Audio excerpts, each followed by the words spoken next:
예수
तू सुंदर है, तू मीठा है,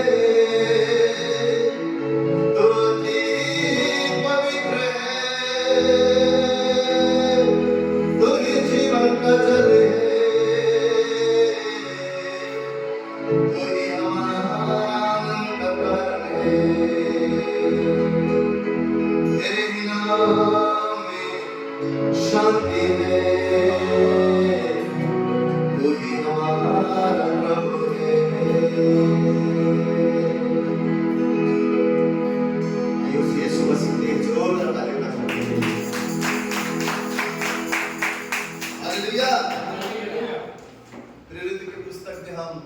को देखते हैं जो आप में से हर एक जन ने पढ़ा होगा कि एक दिन के तीसरे पहर पर पतरस और यूहन्ना मंदिर में प्रार्थना के लिए जाते हैं। वो वहां पर बाइबल में लिखा हुआ है कि एक जन्म से जो लंगड़ा व्यक्ति है उसको रखा जाता है। एवरी टाइम वो आता है और कोई पैसा देगा ऐसा एक्सपेक्ट वो करता है। और पतरस और यूहन्ना उसको बोलते कि हमारी ओर देख। पतरस कहते मेरी ओर ध्यान दे, क्योंकि पतरस कुछ कहना चाहता था कि जो तू सोना और चांदी, जो रुपया, जो कुछ पाने के लिए तू आस रखता है, हमारे पास उससे कहीं बढ़कर चीज है। कई बार हम विश्वासी उस यीशु मसीह के नाम के सामर्थ को भूल जाते हैं। मैं आपसे इस सुबह कहना चाहता हूँ, परमेश्वर पिता ने ऐसा महान और सामर्थी यीशु का नाम आपको मुझे दिया है, जो नाम के सामने हर एक घुटना टिकता है। हालेलुया! जो नाम के सामने बीमारी को भागना पड़ता है, जो नाम के सामने गरीबी को भागना पड़ता है, जो नाम के सामने और कोई नाम नहीं टिक सकता, क्योंकि वही पिता ने उस यीशु मसीह के नाम को सर्वश्रेष्ठ नाम ठहराया और यीशु मसीह के नाम को अपने बाजू में यीशु मसीह को रखा और कहा, इस यीशु मसीह के नाम से जो भी मांगेगा मैं उसे दूंगा। हालेलुया! ऐसा अद्भुत और जीवित यीशु मसीह का नाम आपके और मेरे हृदय में है। उसने देखा, वो एक्सपेक्ट कर रहा था शायद कुछ पैसे वो देंगे। पतरस ने कहा सोना और चांदी हमारे पास नहीं, परंतु जो यीशु मसीह का नाम, यीशु मसीह जो हमारे अंदर है, उस यीशु मसीह के नाम से इसी समय उठ और चल। पर बाइबल कहता है वो तुरंत उसके पैरों पे सामर्थ आ गया, वो उठा, कूदने लगा, परमेश्वर की स्तुति करने लगा। उसी समय जन्म से वहां पर लगा व्यक्ति यीशु के नाम से चंगा हो गया। Hallelujah, hallelujah. परमेश्वर आज हमारे जीवन में चाहता है कि उसी यीशु मसीह के नाम जो आपके और मेरे जीवन में दिया है, उस यीशु मसीह के नाम से हमारे कई जीवन के ऐसे हिस्से जहां पर हम समझते हैं कि लाचार है, उस लाचारी में हम यीशु मसीह का नाम जोड़े और उस लाचारी में हम ब्लेसिंग्स को देखने पाए। हालेलुया। उस सामर्थी नाम आप और मेरे जीवन में परमेश्वर ने पहले से दिया है, उस यीशु मसीह का नाम जो यीशु मसीह के नाम में जीवन है।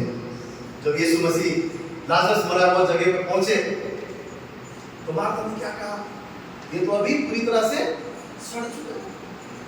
मरियम रो रही थी, मार्था रो रही थी, किसी को भी कोई उम्मीद नहीं था।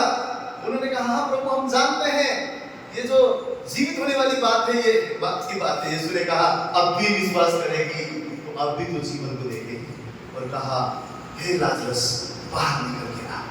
परमेश्वर कभी कभी पता है हमारे जीवन में है, परंतु हमारे जीवन में क्या दिखता है, हमारा रवैया कैसा है, हमारा एक्शन कैसा है।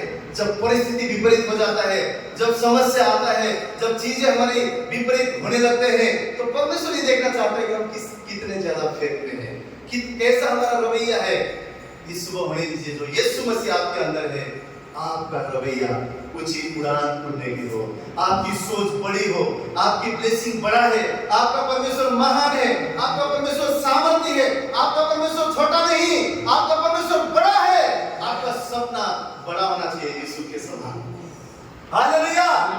यूसुफ के समान आपके सपने बड़े होने चाहिए, क्योंकि आपका और मेरा परमेश्वर बड़ा है, इस बड़े सपना को पूरा करेगा। हालेलुया। उसके वादों पर भरोसा कीजिए, उसके वादों पर विश्वास कीजिए। जो मसीह ने मरे हुए लाजरस को जी उठाया, क्या हमारे परिस्थिति को नहीं बदल सकता? वहां पर उस मंदिर पे यीशु मसीह क्या कहना चाहता है, परमेश्वर के दास क्या कहना चाहते हैं? तू सिर्फ हालातों में जीवित रहना चाहता है, लेकिन जब यीशु का मसीह का नाम आता है तेरे हालात बदल जाते हैं।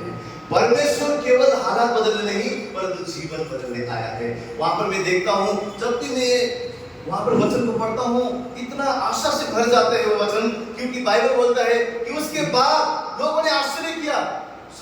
कुछ लोग सोच रहे होंगे शायद ये वापस भीख मांगेगा, परंतु परमेश्वर ने उसके जीवन को बदल दिया। परमेश्वर आपके लाचारी को निकाल देगा, परमेश्वर आपके दुख को निकाल देगा, आनंद में बदलेगा, और एक दिन आप कईयों के लिए आश्चर्यचकित होंगे, क्योंकि वो बड़ा खुदा है और सामर्थी खुदा है। हालेलुया। कितने लोग विश्वास करते हैं कि मेरा परमेश्वर सामर्थी है, मेरा परमेश्वर बड़ा है, वो जो मनुष्य नहीं कर सकता वो मेरा परमेश्वर कर सकता है, वो मेरा परमेश्वर कर सकता है। जो विश्वास करते हैं इस सुबह आनंद के साथ उसकी महिमा करेंगे, उसकी तारीफ करेंगे। मैं आपसे कहता हूँ उस बंजर भूमि पर, उस बंजर स्थान पर आज यीशु को आने दीजिए। वो महान जीवन को लेकर आएगा, महान आश्चर्य की बातों को लेकर आएगा, चंगाई को लेकर आएगा, रिहाई को लेकर आएगा। इधर उधर जाने की जरूरत नहीं है, वो यीशु मसीह को उस बंजर भूमि पर आने दीजिए। वो महान नदियों को आपके और मेरे जीवन में बहाने के लिए तैयार है। हालेलुया। हम सब मिलकर आनंद के साथ झूमेंगे, नाचेंगे। शैतान बार-बार बोलेगा तेरा कुछ नहीं हो सकता। आज आपका स्तुति, आज की आराधना, आप परमेश्वर का आनंद आज आपको सामर्थी बनाना पाए, खड़ा करने पाए। हालेलुया। मिलकर इस गीत को हम गाएंगे, झूम झूम झूमारे झूमा, क्योंकि हमारे जीवन में मसीह आश्चर्य के कार्य को लेकर आ रहा है। तो आइए हम सब मिलकर इस गीत को गाएं।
है, जो भी है पता हो तुझे।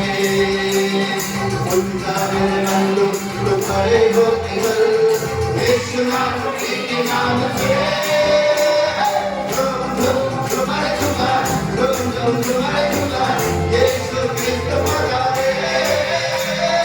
झूम झूम झूमारे झूमा, झूम झूम झूमारे झूमा, यीशु कृष्ण मजा रे।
Oh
दुर्भाग्य वाला। कई बार हम इतना इजीली पढ़ लेते हैं, लाल समुद्र को परमेश्वर ने दुभागा। आप और मैं इतना सा छोटा सा नदी को भी नहीं डुबा सकते हैं। वो यहोवा ने मूसा को कहा तेरे हाथ में क्या है?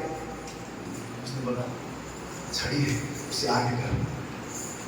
मैं समझता हूँ वो छड़ी आप और मेरा विश्वास है। इस सुबह आप और मेरे विश्वास को हम आगे करने पाए। प्रभु प्रभु इस समुद्र में मैं विश्वास रखते हुए तेरे वचन को थामता हूं। तू मार्ग बनाने वाला परमेश्वर है। हालेलुया। समुद्र क्या है? ऐसा गहरा चीज है, ऐसा गहरा चीज है जो केवल डुबाता है, डुबाता है। वहां कोई नहीं बच सकता। परमेश्वर आज कह रहा है उस समुद्र को डुबा कर मैं तेरे लिए राह बनाने वाला परमेश्वर। आमीन। राह बनाने वाला परमेश्वर हो। उस खुदा ने उस मरुभूमि पर ऊपर से अपने बच्चों को खाना भेजा और खिलाया। ऐसा वो खुदा है, ऐसा वो परमेश्वर है। तो इस सुबह हम उस यीशु मसीह पर विश्वास करें। हमारा आनंद कोई भी बात चुराने ना पाए, हमारे आनंद को कोई भी छीनने ना पाए। शैतान आपके आनंद को छीनने के पीछे लगा है। वो आपको खुश नहीं देख सकता, वो आपको आनंदित नहीं देख सकता, वो आपको शांति में मेलजोल में नहीं देख सकता, क्योंकि वो पहले से ही झूठा है, पहले से ही वो अशांति है, पहले से ही वो विरोध करने वाला, फूट पाड़ने वाला है। परंतु परमेश्वर अपना शांति और आनंद आपको देना चाहता है। हालेलुया। वो आनंद कहाँ है?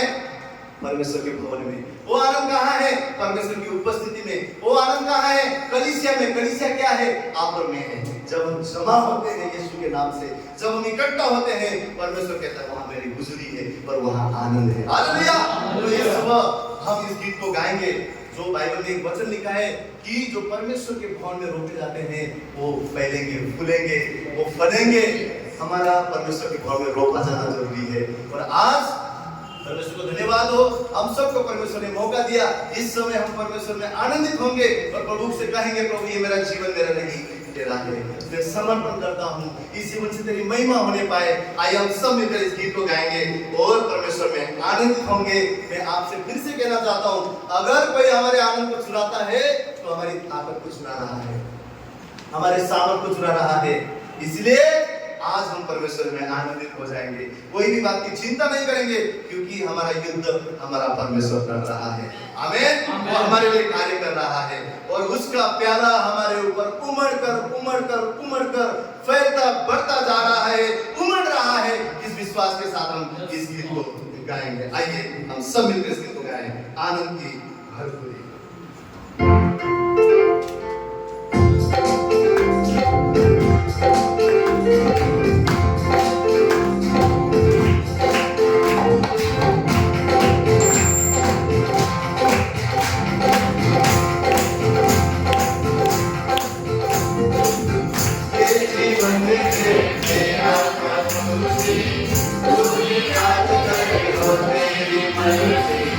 ये जीवन है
एक बाइबल बोलता है प्रकाशित वाक्य में एक समय आने वाला है, अवश्य आने वाला है कि उस यीशु मसीह के सामने हर मनुष्य उसके सामने खड़ा होगा और अपने जीवन का लेखा देगा।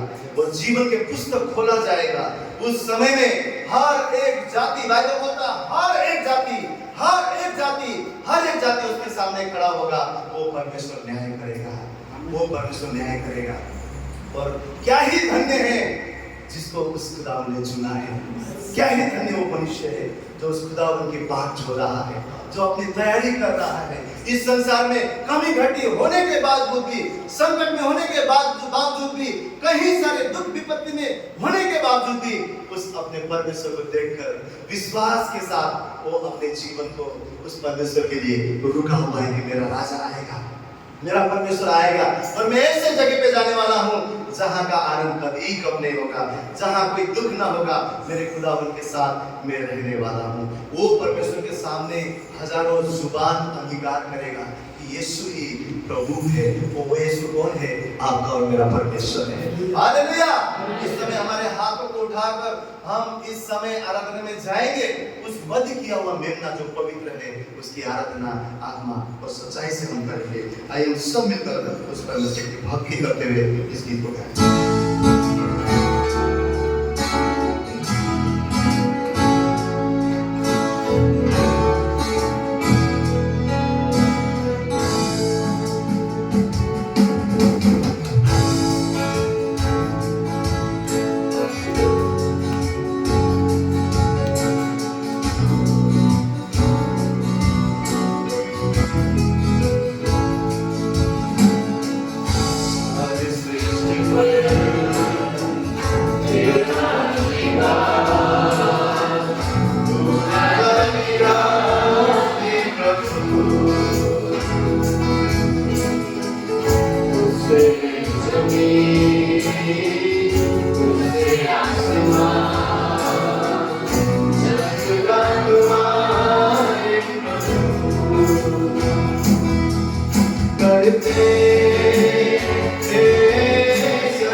Shah कोई मुकाबला, तेरा ही तख्त रहे सबसे ऊंचा।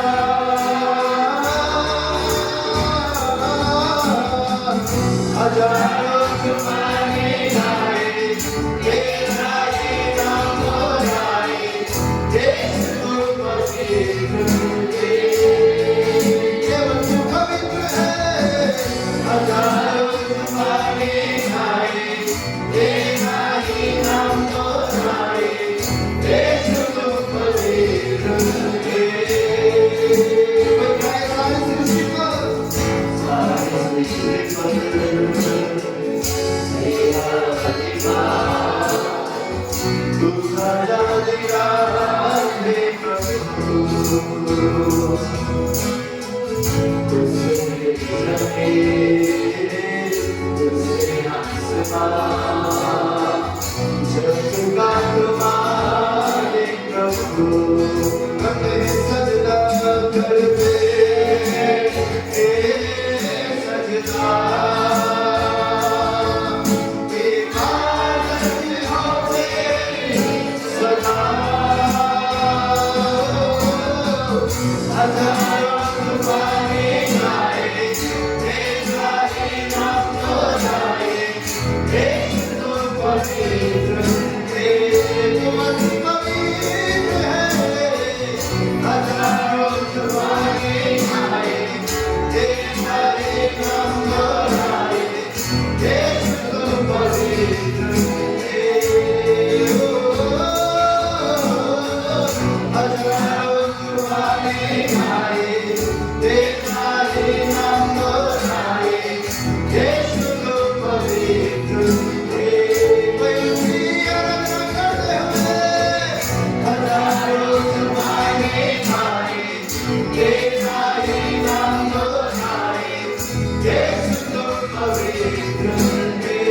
अपने मन में सोच रहे, शाहों का शाह तू खुदा, तेरा ना कोई मुकाबला, तेरा ही तख्त रहे सबसे ऊंचा। शाहों का शाह तू खुदा, तेरा ना कोई मुकाबला, तेरा ही तख्त रहे सबसे ऊंचा। शाहों का शाह तू खुदा, तेरा ना कोई मुकाबला, तेरा ही तख्त रहे सबसे ऊंचा।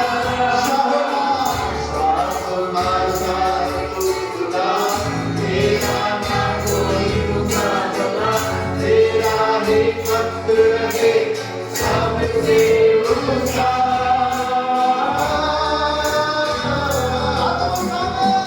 हजारों ज़माने आए,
भरोसा मेरा, प्रभु जी सहारा है मेरा।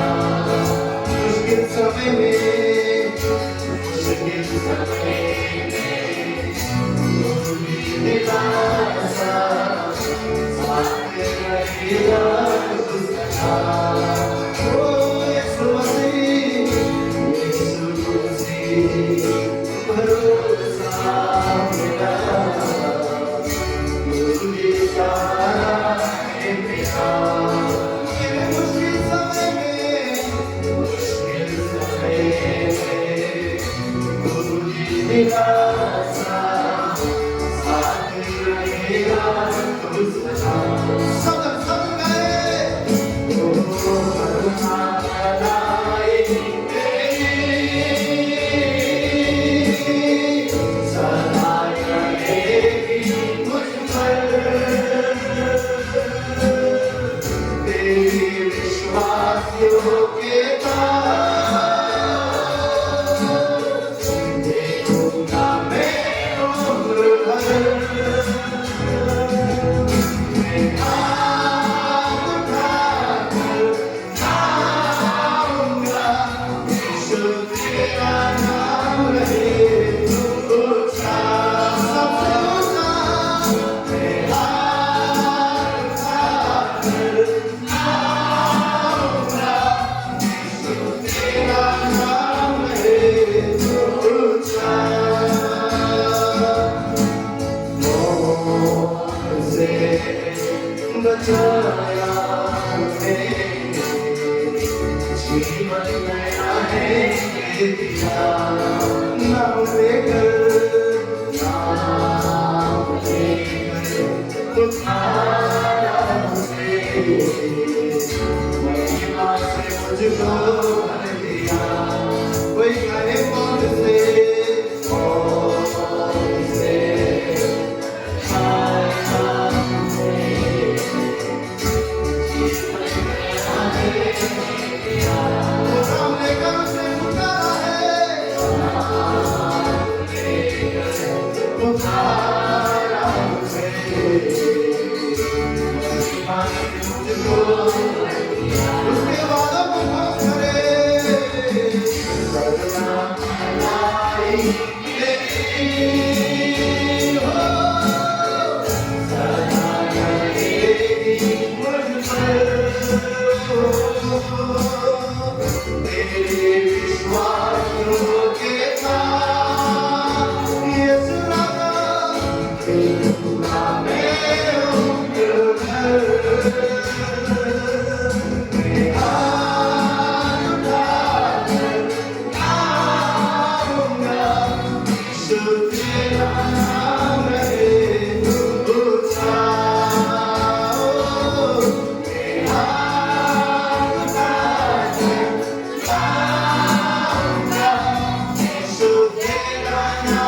पूरी हो तेरी मर्जी, आए तेरा राज यहाँ।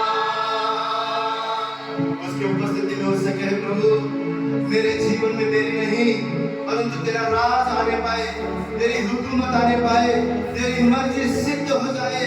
इस समय प्रभु मैं मेरे प्राण को रद्द करता हूँ और तेरी उपस्थिति में कहता हूँ, प्रभु सिर्फ तेरी मर्जी हमारे जीवन में पूरी हो, सिर्फ तेरी भली बात हमारे जीवन में पूरी हो, जो तूने हमारे लिए रखा है परमेश्वर। इस समय उन बातों को प्रभु हमारे जीवन में हम आशीर्वाद करते हैं, प्रार्थना करते हैं प्रभु तेरी हुकूमत तेरी मर्जी हे परमेश्वर इस समय हमारे जीवन में हो। वो क्योंकि वो तेरा मर्जी हमारे लिए उत्तम है परमेश्वर, लाभ की है परमेश्वर, तेरी योजनाएं लाभ की है खुदा। अपने हाथों को उठाकर उस खुदा से कहे, वो प्रभु मेरे जीवन में तेरी मर्जी को मैं चाहता हूँ। ओ आदर महिमा हो तेरी, तू ही हमारा खुदा, पूरी हो तेरी मर्जी, आए तेरा राज यहाँ। खमोता रहे आदर और महिमा यीशु राजा, तू ही हमारा खुदा। हालेलुया, पूरी हो तेरी मर्जी, आए तेरा राज यहाँ, आए तेरा राज यहाँ। हम हाथ उठाकर गाएंगे, यीशु तेरा नाम रहे ऊंचा। हम हाथ उठाकर गाएंगे, यीशु तेरा नाम रहे ऊंचा। करुणा भलाई तेरी सदा रहेगी मुझ पर, तेरी विश्वास योग्यता देखूंगा मैं उम्र भर। सब हाथ को उठाकर उसकी भलाई और करुणा को अपने जीवन में घोष करे। वो विश्वास योग्य परमेश्वर है। अपने परिस्थिति को ना देखे परंतु उस खुदा को देखे कि वो कितना महान है, वो कितना बड़ा है, वो कितना सामर्थ्य है। समुद्र को दुखाने वाला, जिसके लिए कोई भी बात असंभव नहीं, वो हमारे परिस्थिति नहीं परंतु हमारे जीवन को बदलने वाला परमेश्वर है। उसे कहे, प्रभु तेरी करुणा और भलाई हर दिन में देखूंगा, हर दिन में देखूंगा। ये तेरा वादा है परमेश्वर, अपने नाम के निमित्त तू कार्य करने वाला खुदा है। उस करुणा को भेज, उस दया को भेज, उस भलाई को भेज, उस तेरी करुणा मेरे जीवन में मैं सदा देखने पाऊं। हे पिता, तेरी प्रार्थना है, तू भला पिता तेरी करुणा से मेरे जीवन को भर दे। सब हाथों को उठाकर उसके बातों पर विश्वास करते हुए अपने जीवन में, अपने परिस्थिति में, अपने हालातों में एक घोष करे, मेरा परमेश्वर का अनुग्रह मेरे लिए काफी है, मेरा परमेश्वर की भलाई मेरे लिए काफी है, मेरा खुदा मेरे साथ है। करुणा भलाई तेरी सदा रहेगी मुझ पर। सब गाए तेरी विश्वास योग्यता देखूंगा मैं उम्र भर। इसे गाए, ओ करुणा भलाई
Sukuriya Rabara Kandara Bare Sadana Kala Kandara Bare Ki Sukuri Kiriya Rabara Kandara Sakariya Rabara Kuri Sadana Kala Kandara Bare Ki Rabara Kandara Bare Ki Zanakuta Kala Kandara Bare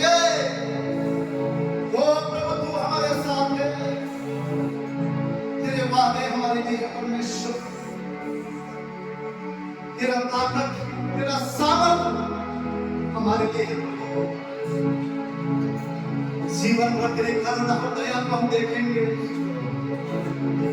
तूने कहा धर्मियों के जीवन में विपत्ति भी आए परंतु दूर से ना आए यहोवा बचाने वाला है।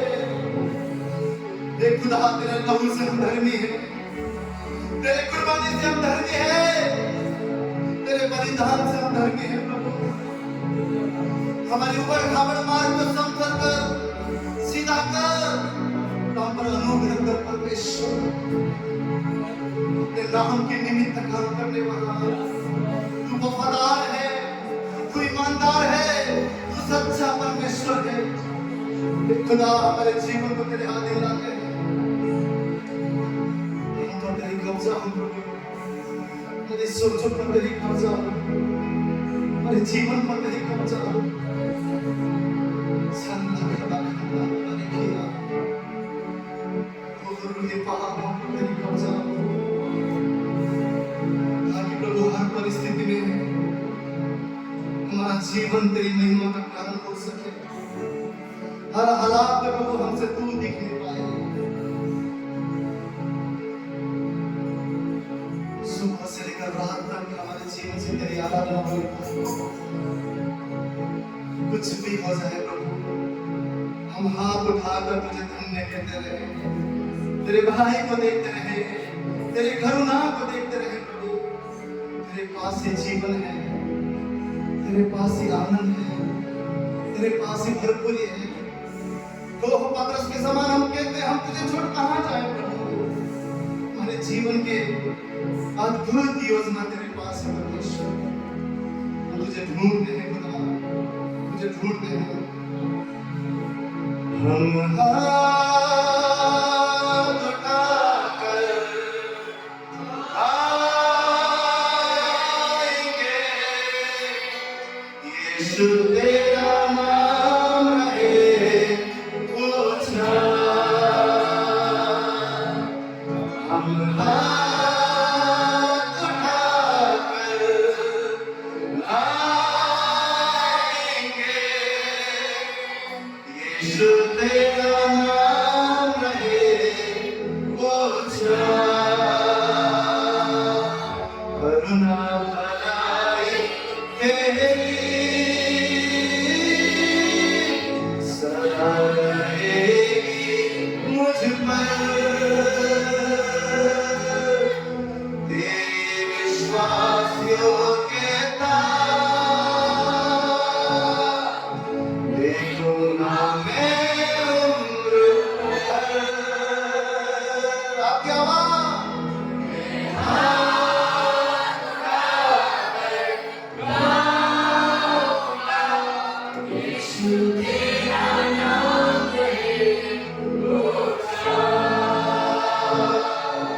महिमा हम तुझे देते हैं। तू योग्य खुदा है, मृत्यु को हराकर जो जिंदा हुआ है केवल तू मसीह है। तेरे अलावा और कोई पवित्र नहीं, तेरे अलावा और कोई सामर्थ्य नहीं, तेरे अलावा कोई सिंहासन नहीं, तेरे अलावा कोई आने वाला राजा नहीं, सदा राज करने वाला, जिसका राज का कभी अंत ना होगा। शाहों का शाह तू है, बादशाह तू है, आदि और अंत तू है, अल्फा और ओमेगा तू है प्रभु। हर दिन हमारे लिए नया अनुग्रह देने वाला परमेश्वर। वो हम हाथों को उठाकर तुझे धन्यवाद करते हैं प्रभु जी। हम तेरी स्तुति और प्रशंसा करते हैं परमेश्वर। वो अपने हाथों को उठाकर उस खुदा को एक जोरदार ताली बजा धन्यवाद करते हैं। वो भला परमेश्वर है, वो ईमानदार परमेश्वर है, वो मनुष्य बदलता है परंतु कभी न बदलने वाला खुदा। उसका प्रेम सच्चा है, उसका वादा सच्चा है। अपना जोरदार ताली मारकर अपने परमेश्वर यीशु मसीह के बजाय उसे धन्यवाद करें। हर एक अपने मुंह को खोलकर उसे धन्यवाद करे।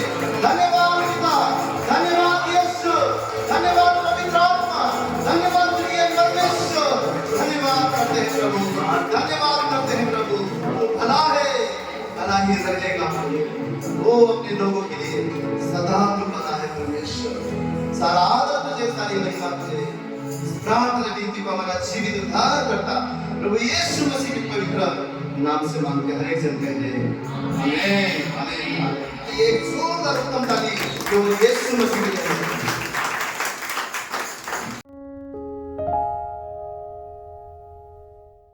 आइए खुदा के वचन में जाने से पहले आज हम एक बात कहेंगे प्रभु कि आज मैं जो कुछ हूँ तेरे वचन के द्वारा, आज मैं जो कुछ हूँ तेरे वचन के द्वारा हूँ और इस वचन के द्वारा आज मैं फिर आशीष को पाऊंगा और अब मैं पहले के समान नहीं रहूंगा। आमीन।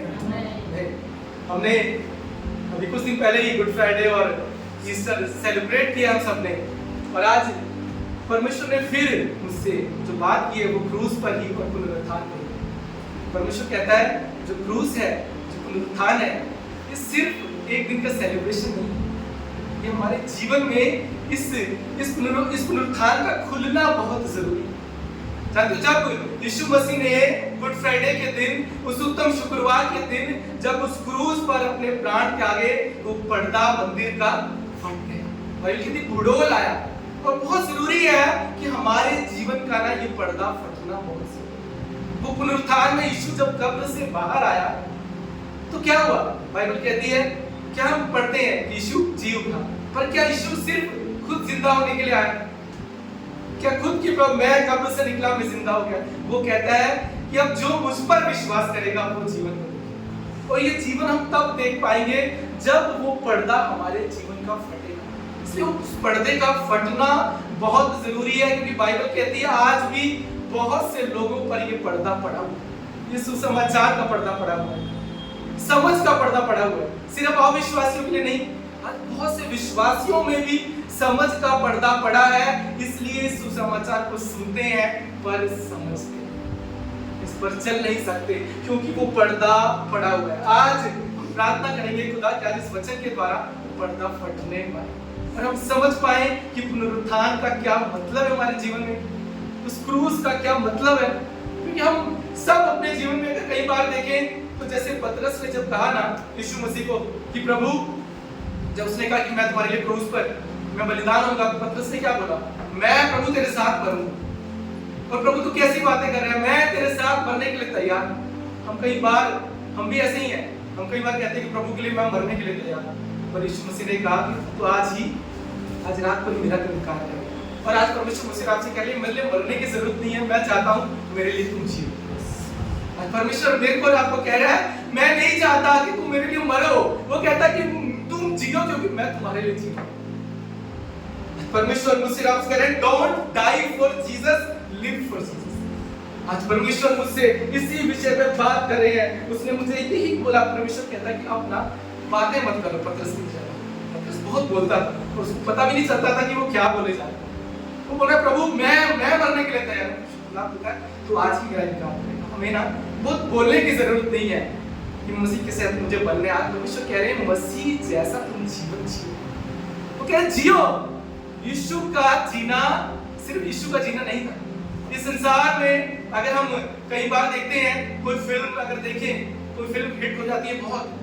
अभी एक नई फिल्म हिट हुई थी, बहुतों को पता होगा, कौन सी, छावा।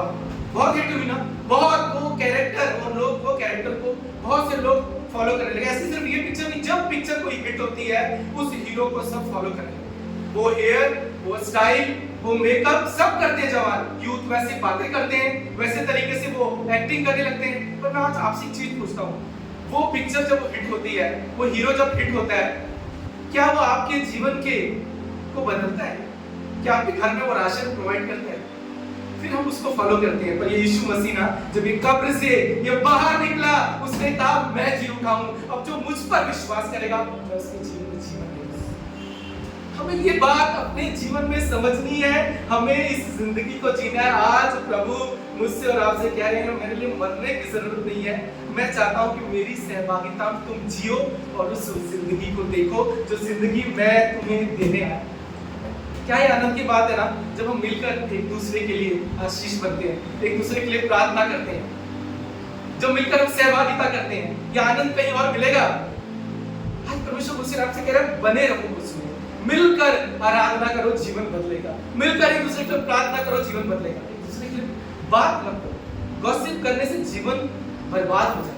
पर परमेश्वर कहता है मिलकर एक दूसरे के लिए आराधना करोगे, एक दूसरे के लिए प्रार्थना करोगे, एक दूसरे के पीछे एक दूसरे को उठाओगे, परमेश्वर कह रहा है मैं तुम्हारे जीवन को संभालूंगा, मैं तुम्हारे जीवन को ऊंचा उठाऊंगा। आज हमें ये बात समझनी है, अगर हमारे जीवन में कहीं गड़बड़ है तो हमें आज जांचना है कि क्या मैं सहभागिता में चल रहा हूं खुदा के साथ, क्या मैं प्रार्थना में बना हुआ हूं, क्या मैं मसीह सही लोगों के साथ बना हुआ हूं, क्या मैं पीछे से लोगों को उठाता हूं, क्या मैं पीछे से लोगों के बारे में बात करता हूं।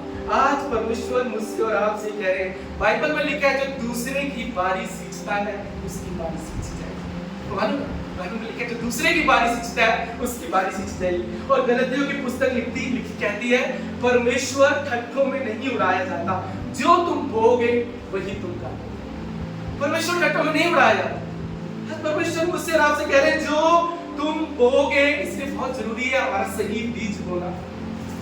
कितने अपने जीवन में अच्छी फसल देखना चाहते हैं? सही बीज बोइए अपने जीवन में ताकि आप उस फसल को देख सकें, क्योंकि परमेश्वर कहता है आप मुझे ठट्ठों में नहीं उड़ा सकते। अगर आपके जीवन में कहीं गड़बड़े आई है ना, आप देखिए आपने बोया। आज परमेश्वर मुझसे और आपसे कह रहे हैं सिर्फ अपने हित के बारे में मत सोचो। वो कह रहा है जो दूसरों की बारी सींचता है उसकी बारी सींची जाएगी। और परमेश्वर मेरी और आपकी बारी सींचने के लिए आया, तो हमसे प्रेम करता है। इसलिए हम कई बार अपनी कलीसिया में जब हमने संडे स्कूल शुरू किया, हमने एक चीज को बहुत ध्यान रखा कि हमारी कलीसिया में संडे स्कूल सिर्फ डांस और स्टोरी तक सीमित ना रहे। हमारा सबसे बड़ा इंपॉर्टेंट चीज हो इन छोटे बच्चों को प्रभु का वचन सिखाना, चाहे वो स्टोरी में हो, चाहे छोटी छोटी बातों में हो, पैराग्राफ में हो। हम हर संडे ये कोशिश करते हैं कि 15 मिनट उनको पहले से वचन सिखाया जाए। डांस और जो हम ओकेजन पे करते हैं, वो सॉन्ग गाते हैं, वो सब चीजें अच्छी हैं, पर अगर ये वचन का बीज आज जो हम बो रहे हैं ना, जब ये जवान होंगे, हम इस फसल को इन बच्चों में देखेंगे। इसलिए जब हमने संडे स्कूल शुरू किया, हमने ये ठाना कि हमने इतने साल देखा संडे स्कूल में डांस और गीत ही वहां चलते रहे, बट वचन का होना बहुत जरूरी है। वचन बोया जाएगा तो हम वो फसल को देखेंगे। आज मैं और आप अपने जीवन में अगर हम फसल को देखना चाहते हैं, मैं आपसे कहता हूँ आज से ना बीज बोना शुरू कीजिए अपने जीवन में, अपने बच्चों के जीवन में, और समय आएगा आप फसल को देखोगे, क्योंकि यीशु कह रहा है कि मैं तुम्हें जीवन देने आया हूँ।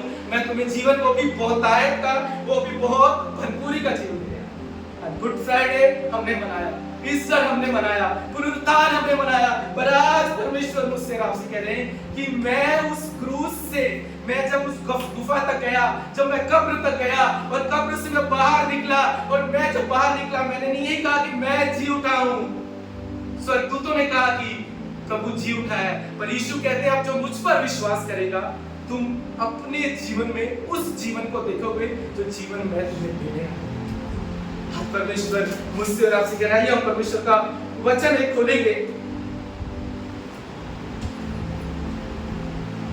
फिलिपियों की पुस्तक उसका 2 अध्याय उसका 6ठे वचन से 11वें वचन।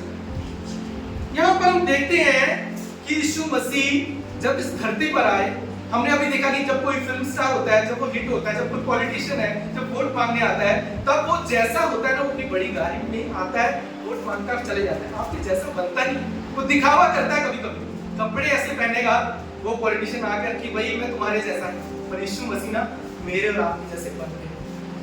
जब इस धरती पर आए ना, एक छोटे से घर में गौशाला में उन्होंने जन्म लिया, अपने आप को दास का रूप धारण किया, हमारे समान बने हो। आइए हम खोलेंगे फिलिपियों 2:6 से 11, हम यहाँ पढ़ेंगे। जिसने परमेश्वर के स्वरूप में होकर भी परमेश्वर के तुल्य होने को अपने वश में रखने की वस्तु न समझा, वरन अपने आप को ऐसा शून्य कर दिया और दास का स्वरूप धारण किया और मनुष्य की समानता में हो गया और मनुष्य के रूप में प्रकट होकर अपने आप को दीन किया और यहाँ तक कि आज्ञाकारी रहा कि मृत्यु, हाँ क्रूस की मृत्यु भी सह ली। इस कारण परमेश्वर ने उसको अति महान भी किया और उसको वह नाम दिया जो सब नामों में श्रेष्ठ है, कि जो स्वर्ग में और पृथ्वी पर और पृथ्वी के नीचे कि वे सब यीशु के नाम पर घुटने टेके और परमेश्वर पिता की महिमा के लिए हर एक जीव अंगीकार कर ले कि यीशु मसीह प्रभु है।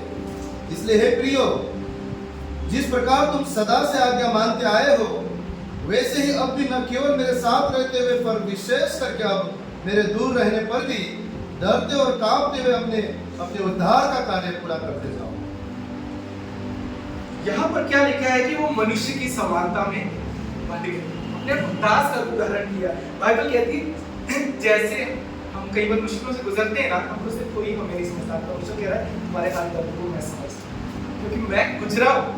कई बार कहते हैं कि हमारे अकेलेपन को कोई समझता नहीं, पर उसको कह रहा है मैं समझता हूँ। कई बार कहते हैं कि मेरी इस शर्म को कोई नहीं समझता, जिसमें शर्म से मैं गुजरा हूँ, उसको कह रहा है मैं समझता हूँ। वो कह रहे हैं मैं लज्जा से गुजरा। हमें कई बार लगता है जिस गरीबी से मैं गुजर रहा हूँ कोई नहीं समझता हूँ, परमेश्वर कह रहा है मैं समझता हूँ।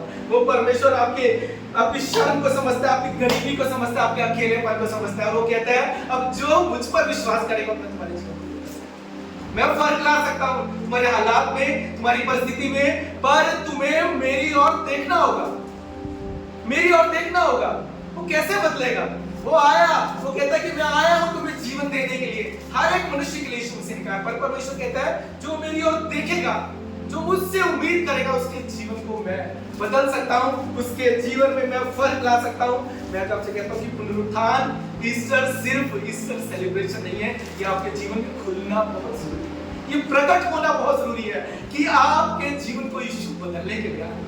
कई बार हम ईस्टर सेलिब्रेट करते हैं, कहते चलो आगे, पर परमेश्वर कह रहा है मैं तो तुम्हारे जीवन को बदलने आया हूं, तुम समझ ही नहीं पाए हो, मैं तुम्हें जीवन देने के लिए आया हूं, तुम्हारा जीवन क्यों नहीं बदल रहा है? वो कह रहा है मैं तुम्हारे जीवन, यीशु जब कब्र से निकला तो क्या हुआ? बाइबल में कह रहे हैं कि बहुत से लोगों ने उस पर एक्सेप्ट नहीं किया, पर जिन्होंने विश्वास किया, बाइबल में लिखा है यूहन्ना 1:11-12 पढ़ेंगे। यहाँ बताता है कि जो यीशु का जीव चुना है उसने मेरे और आपके लिए क्या किया। यूहन्ना 1:11-12 यहाँ पर लिखा है वो अपने घर आया और उसके अपनों ने उसे ग्रहण नहीं किया, परंतु जितनों ने उसे ग्रहण किया उसने उन्हें परमेश्वर की संतान होने का अधिकार दिया। क्या बोल रहे हैं? जिसने उसको ग्रहण किया वो क्या बन गया? परमेश्वर की संतान। यीशु ने कहा जो मुझे ग्रहण करेगा मैं उसे परमेश्वर की संतान होने का अधिकार दूंगा। यानी यीशु का जीवना हमें परमेश्वर की संतान होने का अधिकार देता है। वो न्याय करने नहीं आएगा, उससे जब आया, बाइबल कहती है जब फिर आएगा वो न्याय करने आएगा, तब सारी किताबें खुलेंगी, जैसे भाई ने बोला। पर उस वक्त जब यीशु कब्र से उठा न्याय करने नहीं आया। तो कहता जो मुझ पर विश्वास करेगा उसे मैं परमेश्वर की संतान होने का अधिकार, मुझे और आपको बेटा और बेटी बनाने के लिए, बेटा और बेटी बनाने के लिए। मरियम मगदलीनी को जब पता चला ना कि वो यीशु तो कब्र में है, अब सुबह उठी बहुत परेशान हो गई, वो भागी वहां पर। वो मरियम मगदलीनी यीशु की मां मरियम नहीं थी, वो स्त्री थी जिसमें 7 दुष्ट आत्माएं यीशु ने निकाली, 7 दुष्ट आत्माएं निकाली। वो स्त्री सबसे पहले भाग रही है यीशु को देखने। बहुत वहां पर जाती है, यीशु नहीं है, और यीशु के जब यीशु को देखती है तो उनको यीशु को पहचान ही नहीं पाती, क्योंकि यीशु का पूरा रूप बदल गया। वो इतने सिंपल, इतने साधारण, उसको लगता है ये तो माली है।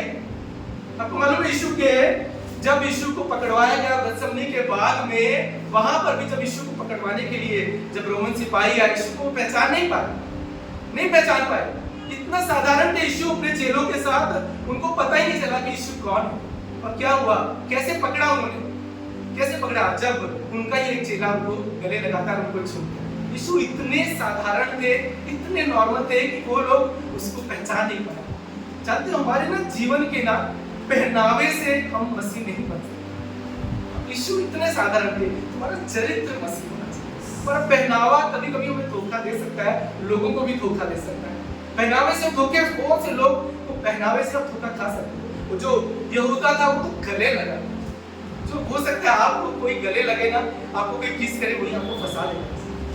आपसे कह रहा हूँ, इसलिए आप न पहनावे से न बातों से आप विश्वास करो कि इसका जीवन क्या रहा, उसका चरित्र आप देखते हो, उसके चरित्र से जान पाओगे कि ये मसीह। इसलिए किसी भी इंसान को जब आप देखो, उसको जांचो, उसके जीवन को देखो, उसके चरित्र को देखो, उसके आचरण को देखो, तब आप उसकी संगति कर उसके साथ चलो, आप जीवन भर उस मनुष्य से आशीष पाओ।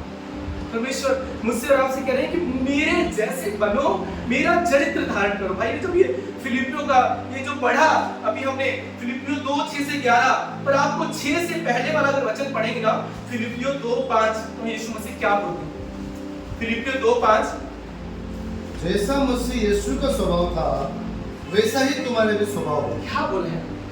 बोल रहा है कि जैसा यीशु का स्वभाव था वैसा तुम्हारा स्वभाव। तुम्हारे स्वभाव से लोग यीशु को जाने, तुम्हारे स्वभाव से, तुम्हारे आचरण से नहीं, तुम्हारे कपड़ों से नहीं। हम कितने अच्छे दिखते हैं, हम कितने पहन कर अच्छा अगर हम वर्शिप करते हैं, पर हम कितनी आत्मा से वर्शिप करते हैं, क्या वो वर्शिप खुदा तक पहुंच रही है? वो सबसे जरूरी है हमारे जीवन में। हमारा चरित्र सबसे बहुत जरूरी है। लोगों ने सब कुछ पता था, लोगों को यीशु के बारे में सब कुछ पता था कि यीशु ने चंगाई दी, सबको पता था कि यीशु ने वहां से लाजरस को जिलाया, जैसे भाई ने बोला। और जब यीशु वहां पर यरूशलेम आए, लोग उनको देखने के लिए आए।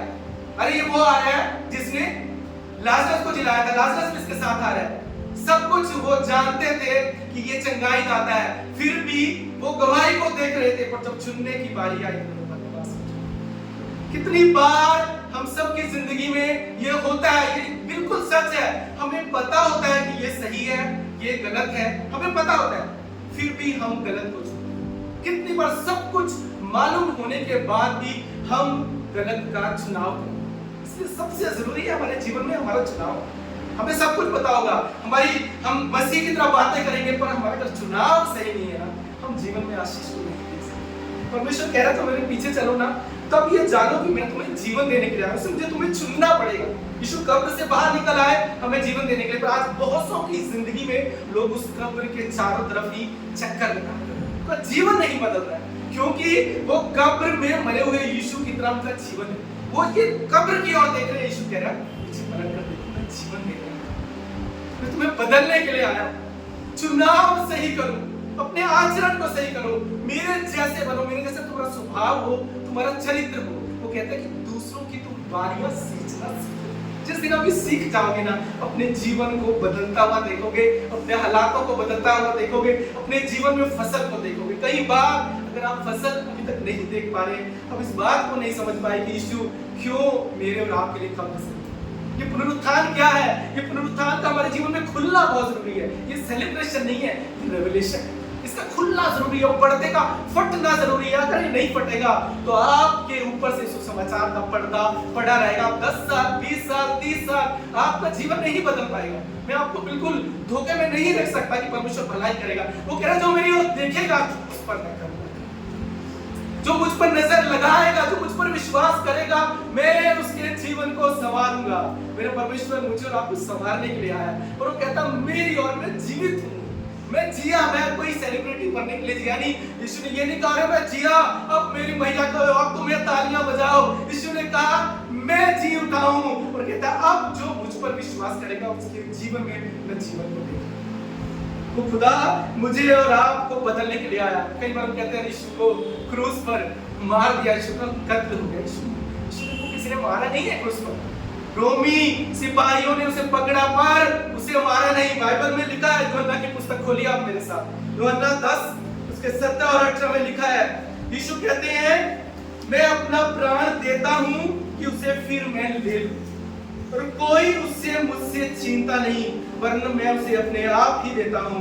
मुझे उसके देने का भी अधिकार है और फिर लेने का भी अधिकार है। यीशु कह रहे हैं मेरे पास सारा प्लान था, मुझे पता था कि मुझे मरना है, मैंने ये चुनाव किया। यीशु ने खुद चुनाव किया, उसने कहा मैंने चुनाव किया, अब मैं तुम्हें जीवन देना चाहता हूं। कितने ये बात समझ पाते हैं कि यीशु मेरे नाम के लिए जीवन देने के लिए आया, मेरे नाम के लिए जीवन देने के लिए आया। जब रोमी सिपाहियों ने वहां पर कब्र पर पहरा लगा दिया, उनको क्या लगा कि यीशु की लाश को ये चुरा कर ना ले जाए। कब्र पर पहरा इसलिए नहीं लगा कि यीशु जी उठेगा, क्योंकि उनको भी विश्वास नहीं था कि यीशु जी उठेगा। उन्होंने क्यों पहरा लगाया कि कहीं ये लाश को ले गए और ये बोलेंगे देखो यीशु ने जो कहा था वो सच हुआ। और वो वहां से इसलिए वहां पर उन्होंने वो क्या किया, वहां पर कब्र पर रोमी सिपाहियों को वहां पर खड़ा कर दिया। पर क्या रोमी सिपाही उस कब्र को रोक सके? क्या रोमी सिपाही यीशु को बाहर आने से रोक सके? तो परमेश्वर आपके जीवन में कुछ करना चाहेगा ना, कोई रोक नहीं सकता, कोई नहीं रोकता। रोमियो की पुस्तक, वो परमेश्वर का वचन कहता है कि जब वो कुछ करना चाहे तो कोई रोक नहीं सकता। जब यीशु बाहर आए तब क्या हुआ? तब क्या कब्र का पत्थर था वो खोल कर बाहर आए? कितने बताएंगे? कब्र का पत्थर क्या यीशु को बाहर आने के लिए हटाया गया? नहीं, कब्र का पत्थर हटने से पहले यीशु बाहर आ चुके। कब्र का पत्थर इसलिए हटा कि चेले अंदर जाएं और देखें कि यीशु बाहर। मेरे नाम के लिए कब्र का पत्थर हटा है कि हम देखें यीशु वहां नहीं है, वो हमारे जीवन की गवाही के लिए कब्र का पत्थर हटा। पर खुदा कह रहा है कि मैं तुम्हारे जीवन को बदलना चाहता हूं। मैं उस कब्र से निकला, मैं जीवन बनकर आया और मैं चाहता हूं तुम ये जीवन जियो और मेरी ओर देखो। अपनी हर परिस्थिति में, हर परिस्थिति में मेरी ओर देखो। मेरे पास तुम्हारे लिए प्लान है। खुदा का आपके लिए हर परिस्थिति में प्लान है। आपको अगर हारा हुआ महसूस कर रहे हो ना, इस हारे हुए जीवन में भी खुदा का प्लान है। और आप जीती हुई जिंदगी जी रहे हो ना, इसमें भी खुदा का एक प्लान है। वो कहता है कि मेरा तुम्हारे लिए प्लान है। आपको मालूम है, जब चेले, हम कई बार पढ़ते हैं, सब जानते हैं, जब यीशु मर गए चेलों को लगा सब कुछ खत्म हो गया, क्योंकि जो भविष्य बताने वाला था वो चला गया, लगा कुछ नहीं बचा, अकेले कमरे में वो डरे और बैठे। ये बड़ी सच्चाई है हमारे जीवन की। जब हम हमारे जीवन में हमारा कोई अपना चला जाता है, हम सोचते हैं खत्म हो गया, अब मैं अकेले यहाँ मैं बैठा रहूं तो मैं रोऊंगा। सब रोते हैं और ये सच्चाई है, इसमें हम किसी को तसल्ली नहीं दे सकते। तुम मत रो, अरे तुम मत रो, क्योंकि जब तुम पे बीतेगी तुम भी रो। हर एक इंसान जब अपने जीवन में तकलीफ से गुजरता है, वो होता है, वो रोता है। वो कमरे में चेलों का बैठना है, सच्चाई थी, बिल्कुल ऐसा सच जो आज भी हमारे साथ होता है। अकेलापन सच्चाई थी, वो डर सच्चाई थी कि अब कोई भविष्य नहीं है मेरे जीवन में। पर परमेश्वर कह रहा है कि अगर तुम मुझ पर विश्वास करोगे, उस अकेलेपन में मैं तुम्हारे जीवन में आशीष लेकर आऊंगा, मैं तुम्हारे जीवन को बदलूंगा, मैं तुम्हारे जीवन को नया बनाऊंगा। आपको लगेगा इस गरीबी से मुझे कौन निकालेगा, अब मेरी परिस्थितियां ऐसी बिगड़ गई है, मुझे यहाँ से कोई निकाल नहीं सकता। आज खुदा मुझसे और आपसे कह रहे हैं कि उस अंधेरे में मैं रोशनी तुम्हारे जीवन में करूंगा। हम हो सकते हैं पतरस की तरह, चाहे प्रभु मैं तेरे लिए मरने के लिए तैयार हूं, जब डर आए हम प्रभु का इनकार करते, हो सकते हैं।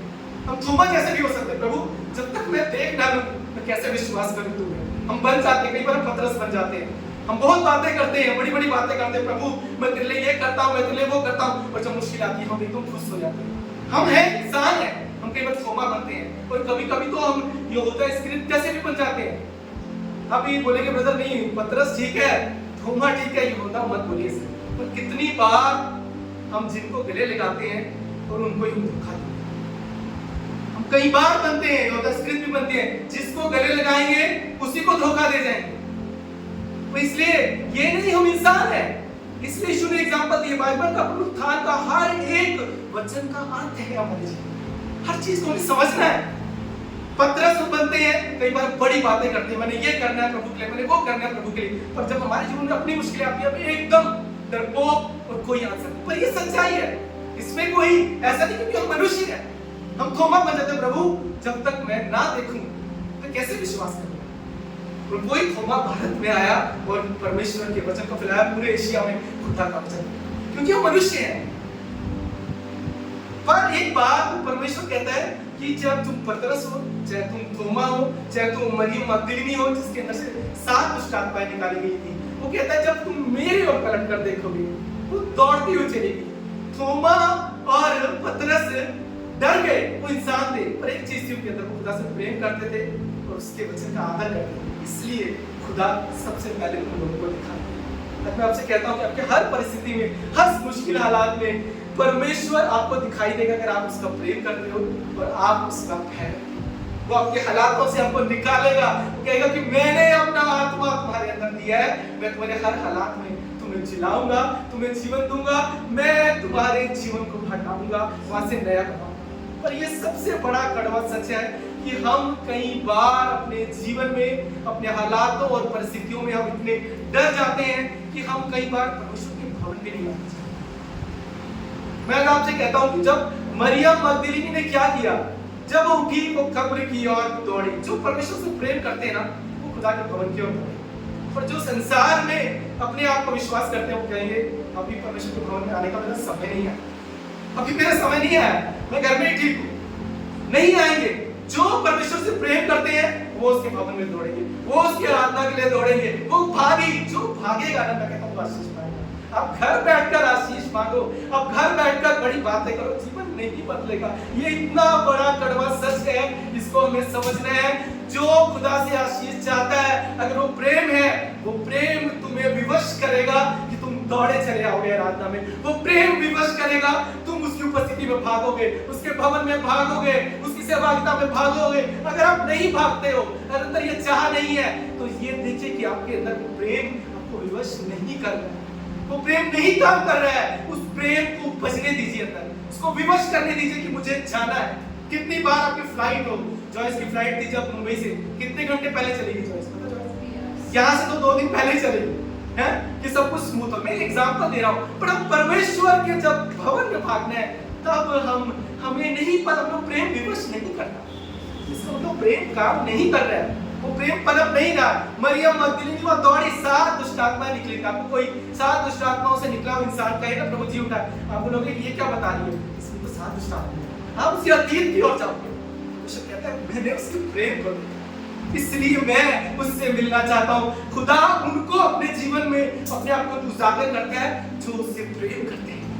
क्यों जब यीशु जी वहां से, वो क्यों वहां पर क्रूस में कितने लोग थे, वहां फरीसी थे, वहां पर हम देखते हैं यहूदी थे, वहां कितने लोग थे जब यीशु क्रूस पर चढ़ाया जा रहा था। पर क्यों यीशु जी उठने के बाद पतरस को दिखाई दिए, थोमा को दिखाई दिए, उन स्त्रियों को दिखाई दिए? क्यों, कभी सोचा है क्यों वो क्यों नहीं गए वो यहूदा स्क्रिप्ट की पत्नी के पास, बोला अरे तेरे पति ने ऐसा किया ना, कोई बात नहीं, मैं तुझे तसल्ली देने के लिए? नहीं, परमेश्वर अपने उन लोगों के ऊपर अपने आप को उजागर करता है जो उसके योग्य होते हैं, जो उसके काबिल होते हैं, जो उससे प्रेम करते हैं, जो उसके खोजी होते हैं, जो उसके पीछे दौड़ना चाहते हैं। वो दौड़े, मरियम मगदलीनी दौड़ी कब्र की ओर, दौड़ी प्रेम के कारण। वो प्रेम को अपने जीवन में विवश करिए। तो आपसे कहता हूँ, जो प्रेम होगा ना, तो डर चला जाएगा आपके जीवन से। मरियम मगदलीनी जब वहां गई, यीशु को जीवित देखा, और फिर क्या हुआ, उस प्रेम ने ऐसा काम किया कि वो प्रेम से भरकर आई और डरे हुए चेलों को बोला अरे उठो, यीशु जी उठा है। प्रेम डर को आपके जीवन से भगा देगा। मरियम मगदलीनी ने वो जो खबर लेकर आई और चेलों से कहा, वो दुष्ट आत्माओं से, 7 दुष्ट आत्माओं से वो ग्रसित जिसको यीशु ने छुड़ाया था, वो आकर प्रेम लेकर आती है और डरे हुए चेलों को कहती है उठो, यीशु जी उठा है। जब आपके अंदर ये खुदा का प्रेम आपके बढ़ता जाएगा ना, आपके जीवन से हर डर निकलता जाएगा, हर परिस्थिति में आप अपने खुदा के लिए खड़ा होना सीखेंगे और अपने जीवन में यीशु को जीवित आप देखेंगे, काम करता हुआ देखेंगे। क्यों आपकी हर परिस्थितियों में कुछ समय के बाद मैं कहता हूँ बिगड़ जाती है, फिर सही होती है, बिगड़ जाती, क्यों आपका जीवन सही नहीं चल रहा? आज मुझे और आपको ये जांचने की जरूरत है। मरियम मगदलीनी कहती है कि वो जीवितों में जब गई तो वहां पर वो मुर्दा जहां वो यीशु को देखने गई, वहां उसने जीवित पाया, पर क्योंकि वो खुदा के पीछे गई। आपको मालूम है बाइबल में एक वचन है, भजन संहिता हम खोलेंगे,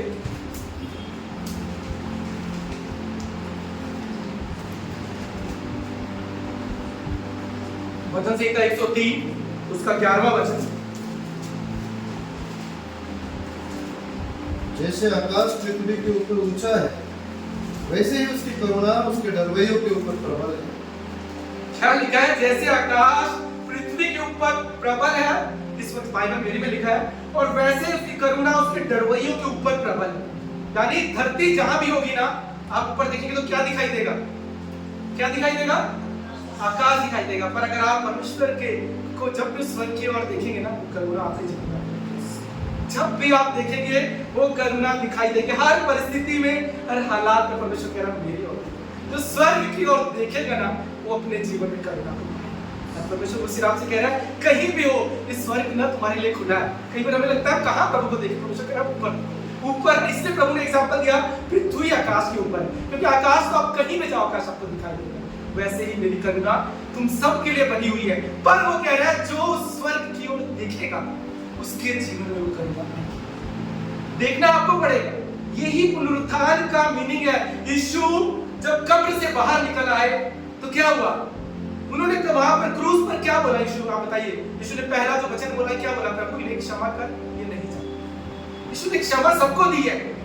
इस संसार में सबको क्षमा मिली है, पर जीवन किसको मिलेगी? क्या सब स्वर्ग जाएंगे जिनको क्षमा मिली? बताइए हमको, स्वर्ग जाएंगे? जो स्वर्ग की ओर देखेगा वो स्वर्ग जाएगा। परमेश्वर ने क्षमा पूरी मानव जाति को दी है, ये याद रखिए। पर खुदा ने स्वर्ग के लिए राह बनाई है, राह बनाई है। उस राह पर चलना आपको, उसका चुनाव आपको है। चुनना आपको पड़ेगा, चुनाव आपको करना पड़ेगा, तब आप जीवन को देखेंगे।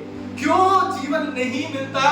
क्योंकि वो उस राह पर चलना नहीं चाहता। यीशु मसीह ने कहा कि मैंने इस जगत में सबको माफ किया। मैं आपसे कहता हूं माफी के बारे में। माफी ना दो तरह की होती है। एक होती है आप दूसरे को माफ करो और आगे बढ़ जाओ, माफ करो और आगे बढ़ जाओ, भाई मेरा और तेरा भी कोई लेना देना नहीं। यीशु ने पूरे संसार को माफ किया। और दूसरी माफी का क्या पार्ट है कि आपने उसको माफ कर दिया, पर अगर वो पर्सन के साथ आपका मेल मिलाप होना है, उसके लिए वो दूसरे पर्सन का बदलना हो सकता। अगर वो इंसान बदलना नहीं चाहता, आप उसके साथ मेल मिलाप नहीं कर सकते। इसलिए दो तरह की माफी अपने जीवन में याद रखिए। कुछ लोग आपको मिलेंगे जिनको आपको माफ करना है और आगे बढ़ जाना है, पर उन लोगों के साथ ही मेल मिलाप करिए जो बदलना चाहते हैं, जो अपनी गलती को मानते हैं, जो पश्चाताप करते हैं, उनके साथ ही हम मेल मिलाप कर सकते हैं। और यही पुनरुत्थान हमें बताता है। ये यीशु मसीह बता रहे हैं मैंने माफी सबके लिए दी है, पर जो अपनी गलतियों को मानेगा, जो पश्चाताप करेगा, जो वापस मेरे साथ रिकंसाइल करना चाहता है, उसके जीवन को मैं बदलूंगा। वो आपका काम है, वो चुनाव आपका है। आप बदलना चाहते हैं, आपको आशीष मिलेगी। आप अपनी गलती मानते हैं, आपको आशीष मिलेगी। आप मेल मिलाप करना चाहते हैं, खुदा बाहें पसारे खड़ा है। आज परमेश्वर मुझसे और आपसे बोल रहे हैं मेरे पुनरुत्थान को आप इतने हल्के में मत लो कि यीशु आया तुम्हें जीवन दे दिया। इस जीवन को पाना है तो तुम्हें स्वर्ग की ओर देखना होगा। अपनी परिस्थितियों को बदलना है तो मेरी ओर देखना होगा। उस प्रेम को अपने जीवन में बढ़ने देना होगा। मैं तुम्हें नया बनाना चाहता हूं। वो कहता है जो बाइबल में क्या लिखा है, कुरिन्थियों की पुस्तक कहती है 2 कुरिन्थियन 5:17 यहाँ लिखा है इसलिए यदि कोई मसीह में है तो वो नई सृष्टि है, पुरानी बातें बीत गई, देखो मैं सब नई करता हूं। खुदा कह रहा है मैं सब नया करने के लिए तैयार हूं। आज अगर आप अपने हालातों को नया बनाना चाहते हैं, अपने भविष्य को नया बनाना चाहते हैं, आज परमेश्वर कह रहा है मैं तुम्हें नया बनाना चाहता हूं, पर तुम्हें स्वर्ग को देखना होगा, तुम्हें पुकारना होगा। वो कह रहा है कि तुम्हें अपनी गलतियों को मानना पड़ेगा, तुम्हें अपने आप को नम्र करना होगा। वो कहता है मैं नम्र लोगों की प्रार्थना को सुनता हूं, तुम्हें टूटना होगा। परमेश्वर कह रहा है कि स्वर्ग तुम्हारे लिए खुल जाएगा। मैं तुम्हें नया बनाने आया हूं, नया जीवन देने आया हूं, भरपूरी का जीवन, आनंद का जीवन, पर तुम्हें नई सृष्टि बनना है। मैं इसलिए मैं नहीं जिया कि तुम मेरी महिमा करो, तुम मेरी तारीफ करो, सिर्फ मैं इसलिए नहीं जिया। वो कहता है मैं जिया कि मैं तुम मेरे साथ जिया। कितने खुदा के साथ जीना चाहते हैं? आइए हम अपनी जगह पर खड़े हो जाएंगे, तो खुदा से कहेंगे प्रभु कि मैं ये जीवन तेरे साथ जीना चाहता हूँ, भरपूरी का जीवन, आनंद का जीवन। हम ये गीत गाएंगे भरपूर जीवन। आइए वो खुदा कह रहा है मैं तुम्हें जीवन देने आया। आइए हम अपने आप को खुदा के हाथ में सौंपे, अपनी हर परिस्थिति में स्वर्ग की ओर देखे। आज मैं चाहता हूँ आपकी जो हालात, जो परिस्थिति, अगर आज आप चाहते हैं वो पर्दा फट जाए आपके जीवन से, आज आप चाहते हैं अपने हालातों से, अपने परिवार में, अपने घराने में आपको लगता है कहीं पर्दा पड़ा है, कुछ चीजें नहीं सही हो पा रही, मेरी पत्नी सही नहीं हो पा रही, मेरा पति सही नहीं हो पा रहा, मेरा घराना नहीं खुल पा रहा, आज वो पर्दा फटने पाए आपके जीवन से, आपके घराने से। अपने आप को खुदा के हाथ में सौंपिए, अपनी परिस्थितियों में स्वर्ग की ओर देखिए। खुदा से कहिए प्रभु मेरे जीवन को बदल। तूने कहा है जो यीशु मसीह में है वो नई सृष्टि है। मैं अपने अतीत की ओर नहीं देखूंगा, क्योंकि मेरे लिए तो अद्भुत भविष्य है, मेरे लिए तो उज्जवल भविष्य है, मेरे लिए तो प्लान है। खुदा कह रहा है स्वर्ग की ओर देखोगे मैं प्लान बताऊंगा, स्वर्ग की ओर देखोगे मैं योजना बताऊंगा, स्वर्ग की ओर देखोगे मैं तुम्हारी राहें बनाऊंगा। आपको स्वर्ग की ओर देखना है, अपने आप को नम्र करना है, अपने आप को तोड़ना है, उसके प्रेम में विवश होकर आपको उसकी ओर भागना है। कहते हैं मैं तुम्हें जीवन देने आया हूं। आपका खाली जीवन है, खुदा कह रहा है मैं उसे भरने के लिए आया हूं। आपका सूखा जीवन है, परमेश्वर कह रहा है मैं नया बनाने आया हूं। अगर आप खाली जीवन को भरना चाहते हैं या बार बार उस कब्र के चारों ओर ही चक्कर लगाकर रोना चाहते हैं उस अतीत में, खुदा कहता है मेरी ओर पलट कर देखो। ओ स्वर्गदूत ने कहा वो जी उठा है। वो आज अपने आप से कहिए मेरा यीशु जी उठा है, मेरा यीशु जी उठा है, और मैं अपने जीवन में अब तो उस जीवन को देखूंगा, अब तो मैं भलाई को देखूंगा, अब तो मैं अपने जीवन में बहुतायत को देखूंगा, अब तो मैं उस नई बातों को देखूंगा। मैं नई सृष्टि हूँ, पुरानी बातें बीत गई। अपने आप के लिए घोषित कीजिए आप अतीत के नहीं, आपका खुदा कह रहा है मैं भविष्य को बनाने वाला परमेश्वर हूँ। मैं इसलिए खड़ा हुआ, मैं इसलिए कब्र से निकला कि अब मैं तुम्हारे जीवन में मैं जीवन को लेकर आऊं, मैं बहुतायत को लेकर आऊं। इस धरती पर यीशु मुझसे आपसे कह रहे हैं मेरे लिए मरने की जरूरत नहीं, मैं चाहता तुम मेरे लिए जियो। वो जिंदगी इस धरती पर तुम स्वर्ग की अनुभूति करो। वो कह रहे मैं इसलिए जिया कि इस धरती पर तुम्हारे जीवन में मैं स्वर्ग की बातों को ला सकूं और उसके बाद मैं वो अनंत जीवन दे सकूं। इसलिए खुदा मेरे और आपके जीवन में आया। ये उस पुनरुत्थान को, उस क्रूस को अपने जीवन में खुलने दे, आप उस पर्दे को खुलने दे, अपने आप को उस खुदा की ओर देखें, अपने हर हालात में स्वर्ग की ओर देखें। वो कहता है मेरी करुणा सदा तुम्हारे लिए वहां स्वर्ग से खुली हुई। वहीं अपने हाथों को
जीवन तेरे लिए, सदियों सा जीवन मेरे लिए यीशु लाया है तेरे लिए, हो यीशु लाया है मेरे लिए, भरपूर जीवन तेरे लिए, भरपूर जीवन मेरे लिए। यीशु बुलाता तुम्हें आए पास, जीवन के जल से पीकर बुझा अपनी प्यास। यीशु बुलाता तुम्हें आए पास, जीवन के जल से पीकर बुझा अपनी प्यास। झरनों सा जीवन तेरे लिए, झरनों सा जीवन मेरे लिए, यीशु लाया है तेरे लिए, हो यीशु लाया है मेरे लिए, भरपूर जीवन तेरे लिए, भरपूर जीवन मेरे लिए, तेरे लिए, मेरे लिए,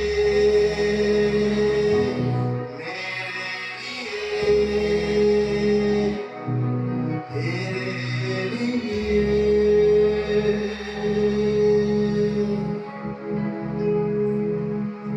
हाँ परमेश्वर, तू हमें मजबूरी का जीवन देगा।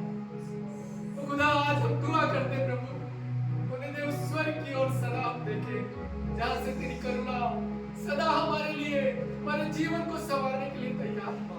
मदद कर खुदा कि अपनी हर परिस्थिति में, अपने हर हालात में हम स्वर्ग की ओर देखना सीख सकें। मदद कर तेरे पुनरुत्थान को हम समझ पाए, मदद कर वो पर्दा हमारे जीवन का फटने पाए, मदद कर हम वो समझ को समझ पाए, वो समझ का आत्मा हमारे जीवन में काम करे, कि अपने जीवन में हम सदा यीशु को जीवित देखें, अपने जीवन में सदा तेरी मोहताज को देखें। तू कहता है कि मैं आया हूँ तुम्हें जीवन देने के लिए। आज हम प्रार्थना करते हैं खुदा, हम मांगते हैं हमें स्वर्ग का अनुभव चाहिए खुदा। अपने जीवन में, अपने परिवार में, अपने घराने में प्रभु हम तेरे स्वर्ग की अनुभूति करना चाहते हैं। हम उस स्वर्ग की बातों को जानना चाहते हैं प्रभु। हम तेरे स्वर्गीय आनंद को अपने जीवन में चाहते हैं, हम तेरी खुशी को अपने जीवन में चाहते हैं, हम तेरी तसल्ली को अपने जीवन में चाहते हैं, हम तेरी शांति को अपने जीवन में चाहते हैं। आज हम कहते हैं आ यीशु आ हमारे जीवन में आ खुदा। आज हम घोषित करते हैं कि मेरे जीवन में यीशु जी उठा है। अब मैं कमजोर नहीं रहूंगा, अब मैं अकेलेपन में नहीं रहूंगा, अब मैं दुख में नहीं रहूंगा, अब मैं गरीबी में नहीं रहूंगा। मैं तो अपने जीवन में अब स्वर्ग से आशीष को देखूंगा, मैं तो अपने जीवन से अब स्वर्ग से बधाई को देखूंगा, मैं तो अपने घराने में बरकत को देखूंगा। अब तो मैं अपने जीवन में हर एक पत्थर को, अपने जीवन की हर एक कब्र को खुलता हुआ देखूंगा और खुदा की सामत को देखूंगा, यीशु की भलाई को देखूंगा। आज परमेश्वर मुझसे आपसे कहे मेरी और लौट आ तेरे पास। आइए वो प्रेम हमें विवश करे, वो प्रेम हमें विवश करे, उस प्रेम को पनपने के अंदर अपने आप को नम्र करे, अपने आप को छोड़िए और खुदा की ओर दौड़ना सीखे, उसकी उपस्थिति में बैठना सीखे, उसके भवन में दौड़ना सीखे, उसकी संगति में बैठना सीखे, एक दूसरे के लिए आशीष बने। आज खुदा कह रहा है कि मैं आज चाहता हूँ कि तुम दूसरों की बारियां सींचो, तुम्हारी बारी सींची जाए। आज खुदा कह रहा है अपने हित की नहीं, दूसरों के हित की सोचो। खुदा ने मेरे और आपके लिए अपने आप को दे दिया। वो कहता है जो विश्वास करेगा उसके जीवन से जीवन की नदियां बहेंगी। खुदा आज हम दुआ करते हैं, मेरी मदद कर प्रभु, मेरे आत्मिक आंखों को खोल परमेश्वर, हमें बुद्धि दे, हमें समझ दे परमेश्वर, ताकि हम बुद्धिमान होकर चले। तो कहता मेरे लोग आज भी नाश हो रहे हैं बिना बुद्धि के कारण, बिना समझ के आज हम प्रार्थना करते हैं तेरे जी उठने की इस प्रभु प्रकाशन को, इस रेवलेशन को हमारे जीवन में प्रकट करना। जिस दिन पतरस के जीवन में तूने प्रकट किया, उसने कहा कि तू मसीहा है, तुझे छोड़ने कहा जा। मुझे प्रार्थना करते हैं प्रभु हमारे जीवन में तू जीवित होने पाए, वो परमेश्वर तेरा वचन खुलने पाए। परमेश्वर हम प्रार्थना करते हैं ये वचन बसने पाए प्रभु, हमारे जीने का कारण हो। मदद कर प्रभु कि तेरी ओर दौड़ना सीखे। आज इस मंडली को तेरे हाथ में सौंपते हैं। खुदा प्रार्थना करते हैं सदा हम स्वर्ग की ओर देखते रहे और स्वर्ग से हमें करुणा मिलती रहे। वो कहता मेरे डरवैयों पर सदा तेरी करुणा प्रबल है।